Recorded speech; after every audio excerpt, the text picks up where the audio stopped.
with PF, those that liked PF must not be brutalized because they are PF. They must be treated just like any other citizen. And before I even go into the issues, I must mention that if they have a case to answer with the police, or if they are found with a case to answer with the police, we have been very clear, even as leaders, members of parliament, that PF, to say we will support and we will be there with them. But if they have a case to answer, there must be a procedure that must be followed. And we must not, as a country, take sides when it comes to the application of the law. You have been able to see, I can cite so many examples that have happened. People that have broken the law, those that are seemingly aligned to the UPND government at the moment, and nothing has happened. And you tend to wonder. So for them, the law only applies to PF members. And another thing that I want to mention also is that even the same people that we are talking about, it is very clear for me to say these are people that are not liked by the UPND. It's not everyone that they are brutalizing, for lack of a better term, I would say. But it's those people that are speaking for the people, it's the people that they are seeing that they are not saying what they like. So for the UPND, if you say what they do not like, then you become their enemy, and that's how come you find yourselves in trouble. When it comes to the issue that we are talking about, the beating, the mistreatment of the people that the police are calling people that have found themselves on the other side of the law. For me, what I would say really is that it's not something that I've heard on social media. It's not something that I've just heard from anyone else. It's something that I've witnessed. It's something that I've seen with my own eyes. It is something that I've experienced.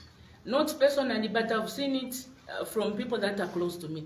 Some of them are members of parliament, some of them are leaders in PF, and some of them are young people that support PF.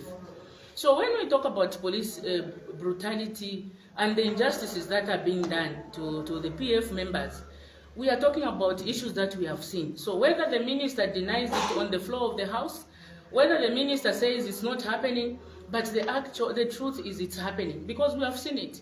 We have been to police, we have been to the courts to see physically what we are talking about and what the police have been able to do to these people that you are talking about.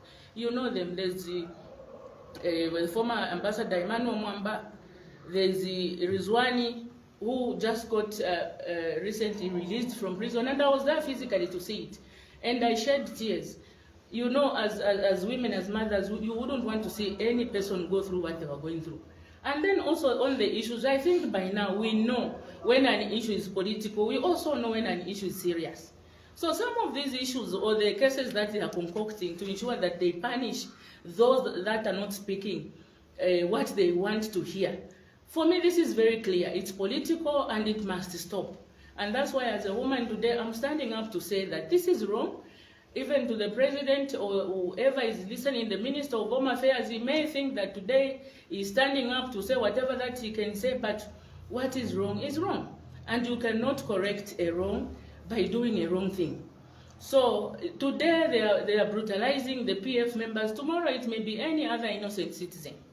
As long as they do not agree with your ideas, it means that they've been given a passport to do whatever that they are doing. So for me, I stand here to condemn whatever that has been happening, and I think as a country we need to move on and start reorganizing ourselves so that we can organize this country and develop this country. I will say it again, I strongly condemn, and I call even on the Inspector General of Police. He also issued statement. We don't want to start dragging him. He's a civil servant. We don't want to start dragging him in politics. But at the end of the day, what I'm saying is I have witnessed people that have been beaten. I have witnessed people that have been tortured. I have seen it physically with my own eyes. I went there to help them released from cells. And these people, most of them were at the point of, I don't even know how I can call it, but for lack of a better term, I would say at the point of death. And then the other thing that I want to point out is that, yes, even the IG said If there are people that have been beaten or if there are people that have been tortured, they need to get a police report. We tried this with Rizwan. We didn't go anywhere. The police refused to issue a police report. This is a person you could see he was physically beaten, he was tortured, but the police refused to give him a report. So what are we saying? What are we talking about? When you are refusing that there is no police brutality, people are being beaten, people are being ill-treated, and the reason is because they didn't say what the UPND wanted them to say, or they did not praise, or they brought out issues that the UPND or those leaders didn't like. The other issue that I want to also talk about is the issue of the sentencing of those gentlemen that abducted the 13 girls. As a member of parliament, as a leader of this time, I'm glad that that issue has received the attention that it has received. I'm also glad that for the very first time in this country, let me use the word for the very first time, a case has gone through this quickly and a conviction has been acquired. But then that brings me to a question, because as you know, when this issue started, there were big names, there were big fishes that were mentioned. Okay, and I tend to wonder as a leader, I'm thinking we may not be that dull, and we can still analyze issues. And I'm thinking probably that's why this issue has received the express, what do you call it, Honorable? Attention, the express attention. It's because maybe there are some things that people are trying to push under the carpet. For me, I want to call on the police to ensure that this case is not left or it is not swept under the carpet. We are glad that those boys who spend 650 years in prison. But what we are saying is that case could not have been done by only those boys. What we are looking for as a country are the people behind that story. We are looking for the people that were supporting, that were sponsoring. Remember, these boys rented the house for more than 8 months. Where did they get the money from? Who was funding this operation? And for me, I know and I'm convinced to say there are people that are behind this case. And there are criminals that were supporting these. These are just young boys. There's a big fish, or there are big fishes behind those boys.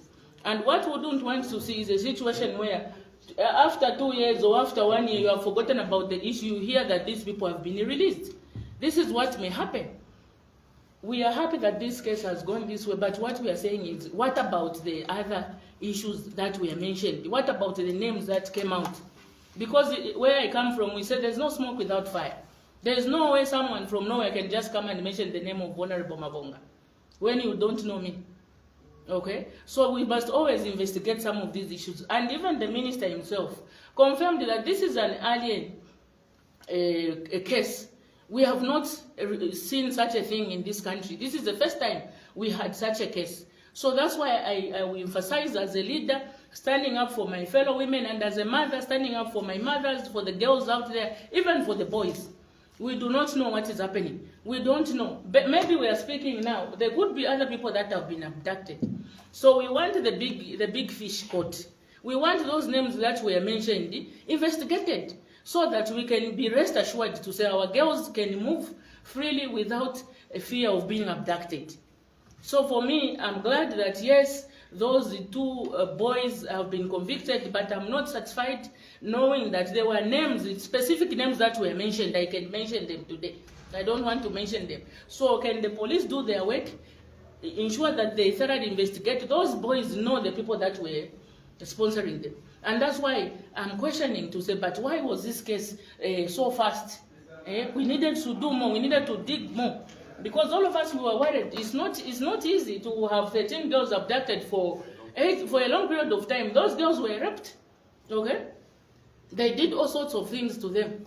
So it is very clear. We want to know, we want to get to the bottom of this issue, and we want government to come to the aid of our young women, our young girls, including myself as a woman, because you never know with these criminals.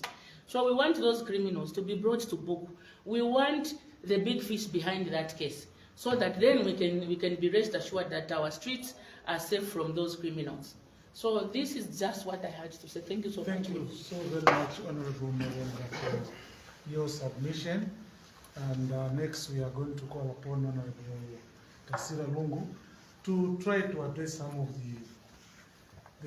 the trending issues concerning the human rights. As you may be aware, the Human Rights Portfolio Index has reduced, okay? Compared to between 2020 and 2023, you discover that